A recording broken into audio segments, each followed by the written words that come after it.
আজকের কথা আরেকদিন বলি। না না, কথা তো আজকে আজকে আজকে যদি সাহস থাকে তাহলে আজকে বলবেন, যদি যদি বলতে পারেন আজকেই বলতে পারবেন, পরে বসেন বসেন, ভয় পাওয়ার কি আছে?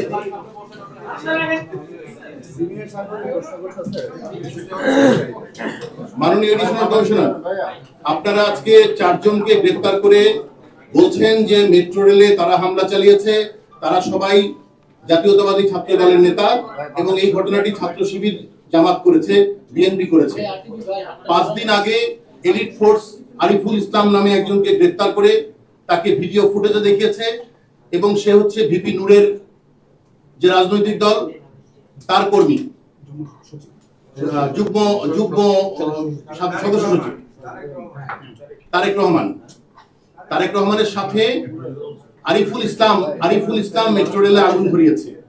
আপনারা তাদের কোনো সম্পৃক্ততা পাচ্ছেন না এবং এলিট ফোর্স র্যাব আপনারা যাদের কথা বলছেন তাদের কোনো সম্পৃক্ততা পাচ্ছে না। তাহলে কি বৈপরীত্য আছে কেন? আপনারা কি ভিপি নূরকে বাঁচাতে চাচ্ছেন?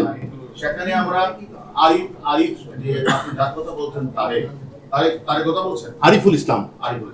আমি আপনাদের যেটা বলছি, অন্য কে কি বললো সেটা না, এখানে যেহেতু হাজার হাজার মানুষ অংশগ্রহণ করেছে এই ধ্বংসলীলা, তারা মেট্রো রেলে গাজীপাড়া এবং হাজার হাজার মানুষ অংশগ্রহণ করেছে।